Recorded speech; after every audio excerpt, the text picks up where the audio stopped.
Ukrainian President Volodymyr Zelenskyy, calling him the greatest salesman of all time. Under my leadership, we had no new wars. Hillary Clinton, she used to say, look at him, listen to him, he's going to start wars. No, I stopped wars. We defeated 100% of the ISIS caliphate. We brought our troops back home. I had no new wars. I started no wars, first time in 78 years. Instead of a globalist warmonger, and that's what you have. In the White House, you finally had a peacemaker at 1600 Pennsylvania Avenue.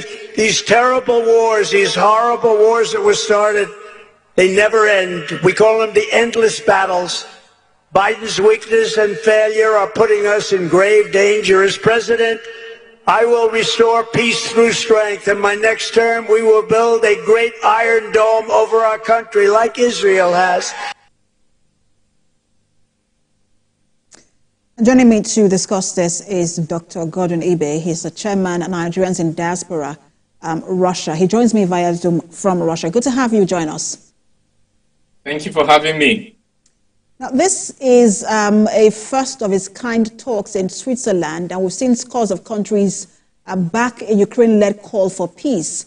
What do you make of that summit and the resolutions in the communique that were issued, or that was issued rather? Well, it's aside from the fact that it's probably good for leaders to get together and understand themselves more. If it weren't for that, I would have called it a complete waste of flight ticket. Why would you call it a complete waste of flight ticket? Well, because for very many reasons. The first one is that it's represented by a minority of the countries in the world. A lot of people like to say it's many countries attended. That's like a minority. We have 195 countries in the world. Less than half of them even tried to make it there. And even the ones that made it there were represented by the ones that really have a sweep geopolitically were represented by low-level ministers. The focus, the people in question, Russia itself wasn't present. Many of them refused to sign the final communique of the peace summit. And it's not a surprise because the Ukraine has a presidential decree that bans and prohibits negotiation with Russia at all levels in Ukraine. So among the two sides, there's only one side who prohibits negotiation with the other party that is enshrined in their presidential administrative decree. And last but not the least, there was once an agreement that was reached between both sides that took place in Istanbul before it was torpedoed, whether directly or indirectly by the ex-Prime Minister of Britain, Boris Johnson. And they all agreed. They agreed at that point on what they wanted to do, but then someone came and said, no, we don't want that, and it didn't happen. That is hypocrisy at its best. And people who are serious shouldn't waste their time engaging in such. When you say many countries did not sign that communique, it was just about Saudi Arabia, United Arab Emirates, and South Africa. South Africa is a member of the BRICS blocs and have always supported Russia.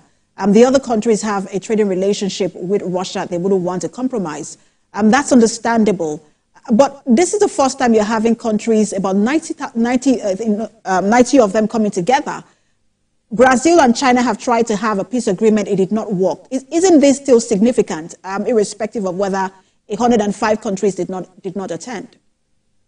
No, first of all, the numbers, I know you're not doing it intentionally, but don't inflate the numbers. Once again, 78 out of 195 countries attended, of which many of them were attended by low-level ministers, showing the significance of the event to them. And even the ones that attended did not sign. And I can tell you the list of those that didn't sign. It wasn't just South Africa, Saudi Arabia, Mexico, close to US, didn't sign. India didn't sign. Thailand didn't sign. UAE didn't sign. Brazil didn't sign. Turkey managed to, even though they are a NATO member. And then you can see the representation that is there. Well, if you want us to go through what both Zelenskyy wants and what Putin wants, we can go through them. But obviously, they didn't consider it so important to be represented at the highest level. All right, so the figures I have put it at 90, you have 78, but that's not even important. But let's get to the fact that Russia was not invited. and Russia also showed no interest in attending. Before that summit, there had been some sort of speech by President Vladimir Putin asking, putting out his own conditions and prompting, China not to boycott the talks. But are there indications that Russia will come to the table at any point? And is Russia ready to make any sort of difficult compromises? Once again, an agreement was reached by both sides in Istanbul, and it was torpedoed by the Western side. So the question of if Russia is interested, I think is a long gone for conclusion that Russia is interested. Russia agreed. Russia came to the meeting and agreed and didn't want to go back on the agreement.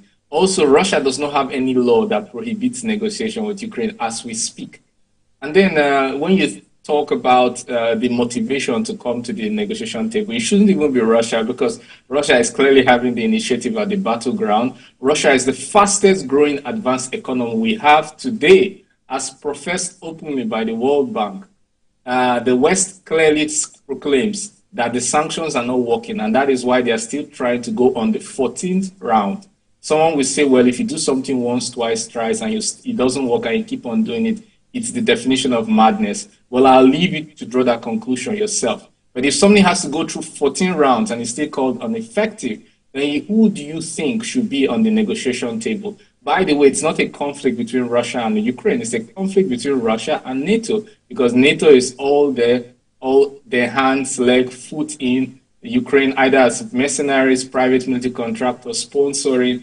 And then when you look at the survivability and the independence or even the sovereignty of the country, you can see that Russia is able to take care of itself, but Ukraine cannot survive a week without Western aid. So if you talk about any country that should be on the negotiation table, you would think that Ukraine would want to be there more than Russia. And then you also consider, for those of us who may like a little bit of parable, the parable of the two mothers who were arguing about a child in the Bible.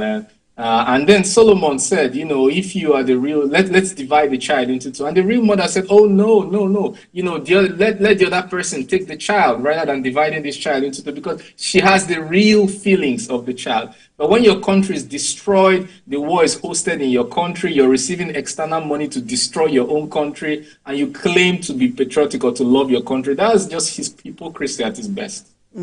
But some say that if there's a really, or if there is a peace plan that has really strong international consensus behind it, that perhaps if that is presented to Russia, it might have Moscow might have no alternative but to accept it. What's your thought on that? You cannot give Russia such option. Russia has alternatives, as you've seen clearly in the process of this. If it doesn't suit Russia, Russia will dump the peace deal as they've done for any other agreement that they feel doesn't represent their best interest. So no country can give a sovereign country alternative and limit its choices.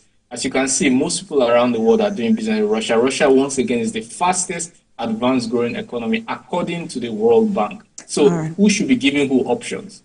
I don't think it's the right way to phrase the question.